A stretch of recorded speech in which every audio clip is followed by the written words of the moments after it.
Hello, YouTubers. Joe here. And today I want to tell you the story of the Moneychangers.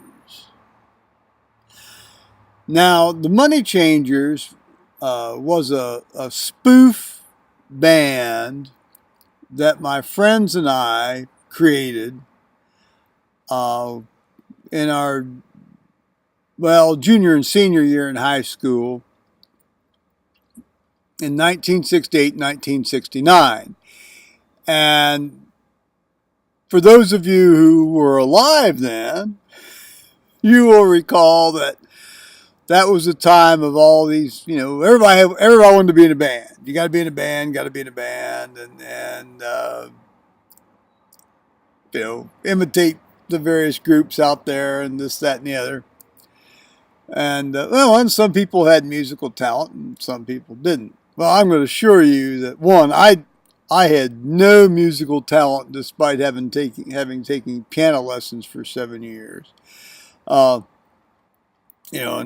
playing flute and percussion in the high school band, high school marching band. And the four other guys that we were involved in this, actually, a couple of them did have a certain degree of skill on guitar, but not like what would be considered skill today. I'm going to tell you that right now. So what prompted this little satirical effort, and it was a satirical effort right from the start, was the local newspaper, the Cincinnati Enquirer,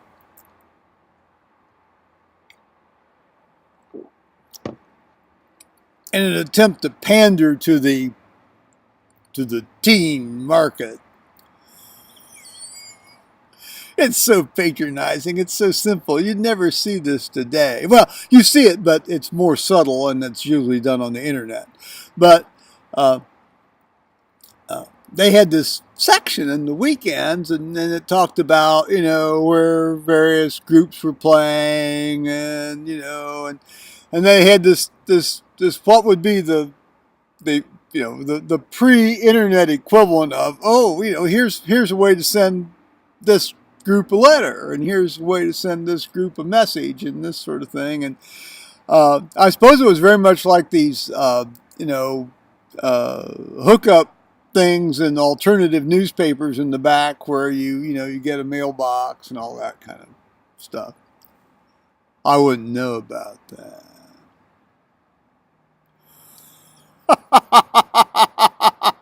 But in any case, so what we did was we conjured up let's just see if we can get stuff stirred up, even though we don't exist. Well, we sort of existed. We actually played one gig at one point, but that more of that anon. But we called ourselves the Moneychangers, and it was after, of course, the Moneychangers. It was after, Jesus purging the temple of the Moneychangers. And, you have to have a sound, don't you? So we decided we'd, and since we were all, more or less politically conservative, well, more or less actually libertarian, you'd call us today, but, conservative then, called the Discontented Conservative sound. So we're the Discontented Conservative sound. So we started writing these fake letters. Well, they were real letters. I mean, we wrote them and mailed them to this Cincinnati Enquirer thing. And talked about this new band called the Moneychangers, and how, they were playing this discontented conservative sound. They were really cute, hot, and all that. All that kind of nonsense that you do. Well, I mean, you do. And I thought, well, nothing's going to come of this. But lo and behold, and I very foolishly had agreed to have my address given out as a contact site. That ultimately did not please my parents.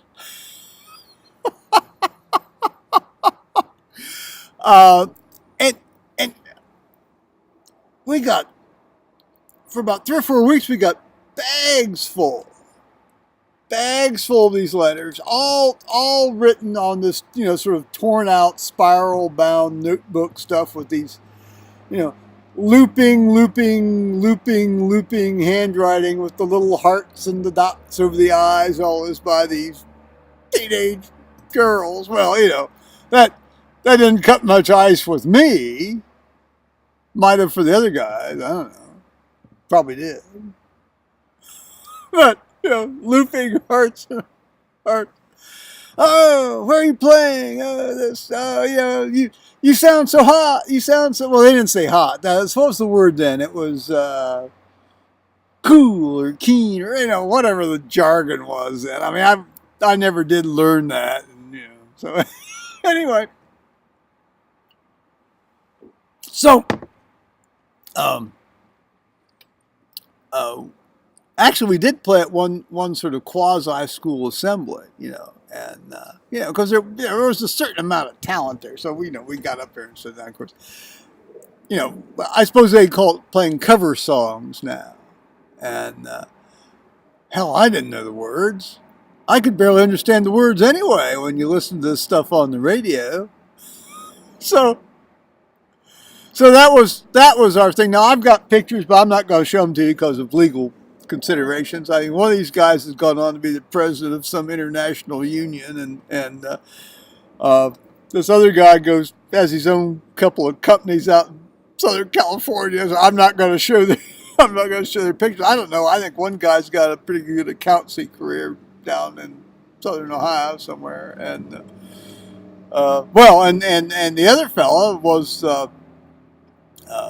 fairly high-ranking enlisted man, one of the prestigious divisions of the U.S. Army. So I'm not going to try to expose these guys.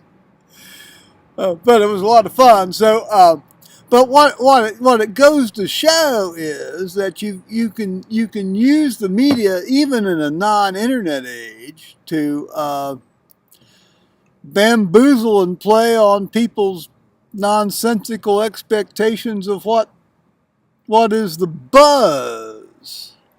Which was exactly our point.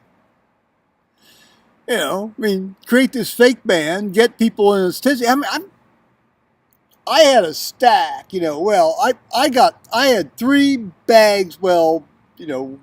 Remember paper bags that you got at the grocery store? I had 3 paper bags that was full from these letters that these besotted teenage girls, woefully not a single teenage guy, wrote, and we want to see you, and all this stuff. And I thought it was tremendous fun. Well, now I don't think there's anything ethically wrong with this. I didn't think so then, and over the years, I don't think so now. But apparently a number of people then did. And my word, the grief storm that came down on us was just amazing. Well, everybody had to get happy some way, didn't they? So that's how we got happy.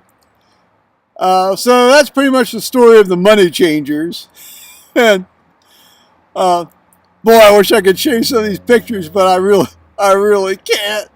So there it is for today, YouTubers. Well, or at least this part of the day, YouTubers. Bye-bye.